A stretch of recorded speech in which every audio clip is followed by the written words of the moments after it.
Quelle est ta foi? Quelle est ta spiritualité? En quoi tu crois? Alors, je suis de confession musulmane, je suis pratiquante et je suis. Alors, moi, chacun après a sa façon de gérer, entre guillemets, sa foi, sa religion. Moi, je sais que c'est quelque chose qu'on nous a toujours inculqué quand on était petit, quand on était enfant, chez moi, dans ma famille, mais on nous a jamais imposé de pratiquer la religion. On nous a toujours dit, ce serait bien que, il faudrait que, mais on ne nous l'a jamais imposé. Et Dieu merci d'ailleurs parce que c'est venu à moi il y a maintenant une quinzaine d'années, mais c'est venu vraiment parce que j'en avais envie. Et j'estime que c'est très bien et je pense que c'est c'est ce que je vais faire avec mes enfants.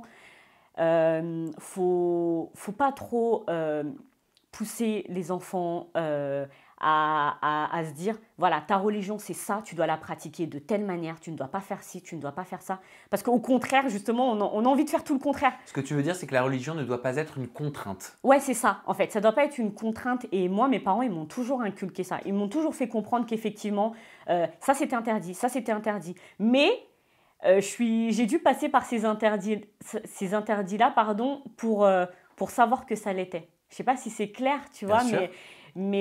donc je suis contente que mes parents m'en aient parlé de ma religion, mais je suis contente qu'ils ne me l'aient pas imposée.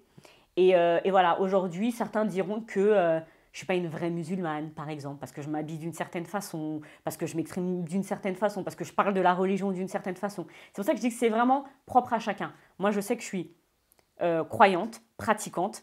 Après, je pratique à ma manière. Je ne suis pas la meilleure des pratiquantes, je le conçois parfaitement, mais je tente qu'à m'améliorer. Voilà. Comment tu la qualifierais, ta religion?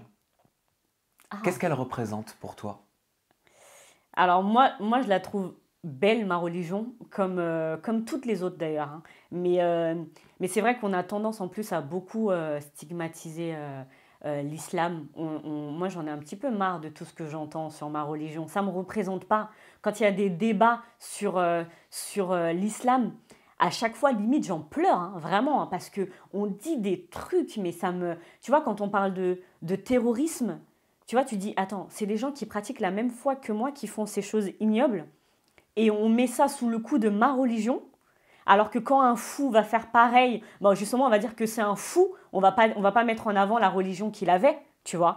Et, et ouais, ça me dégoûte un petit peu. On va Ça te rend parler. triste? Ouais, ça me rend triste, bien évidemment, parce que justement, j'ai des enfants et quand ils entendent ça, eux aussi à la télévision, tu peux pas se dire, mais attends, maman, que tu fais la prière et ce monsieur aussi, il faisait la prière et ça veut dire quoi? Il tue des gens. Toi aussi, tu vas tuer des gens. Oh, c'est horrible, tu vois. Donc, En tant que mère, tu réponds quoi?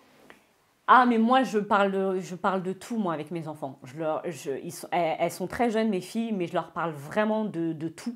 Je regarde les informations avec elles et quand il y a quelque chose qu'elles ne comprennent pas ou qu'elles voient à la télévision, on en débat. Moi, je suis beaucoup dans le débat. Tu fais des Et hajas. ouais, je fais des AHA. Je lui demande, qu'est-ce que tu as vu? Donc, elle m'explique pardon, ce qu'elles ont vu et je leur demande ensuite, qu'est-ce que tu comprends? Si elles ne comprennent pas, et là, je suis là après pour leur faire comprendre les choses. Un exemple tout bête, quand il y a eu les Gilets jaunes, le fameux mouvement des Gilets jaunes, on regardait les informations et elles voyaient des gens se faire tabasser par la police. Et donc, la plus grande de mes filles, elle a eu un moment ultra peur de la police. Genre, dès qu'elle voyait la police, dès qu'elle entendait la sirène de police, elle avait peur, elle se mettait à pleurer, elle se cachait. Tu vois, donc c'est pour te dire que c'est très important. Donc j'en ai discuté avec elle. Un jour, on est à la foire du trône et la police était là. Et elle se met derrière moi, elle se cache. Et je lui dis non. Là, je t'ai déjà expliqué que la police, elle est là pour te défendre. Elle est là pour être avec toi. Elle est à tes côtés, la police. Viens, on va aller voir. Elle voulait pas, j'ai insisté. Je suis partie voir la police, je leur ai expliqué, je dis voilà, elle a vu des images, aujourd'hui elle a peur de vous. Est-ce que vous pourriez la réconforter? Et la police, hyper gentille, bien sûr, et tout, ils sont venus, ils se sont accroupis devant ma fille, ils ont commencé à parler, ils ont dit voilà, si tu as un problème, on est là pour toi, on n'est pas méchants, tu as vu des images, mais c'est pas représentatif de toute la police. Et depuis ce jour-là, elle n'a plus peur, tu vois. Donc le dialogue, pour moi, c'est hyper, hyper Tu es important. vachement dans la communication avec Ouais, tes il enfants. faut, ouais, c'est hyper important. Pour moi, c'est la base de tout. Et il faut vraiment commencer quand les enfants sont très jeunes. Tu as eu une éducation peut-être similaire? Bah justement, non, pas à ce niveau-là. Pas à ce niveau-là. Euh, alors, moi, mon éducation, elle était vraiment plus dans la culture de nos origines.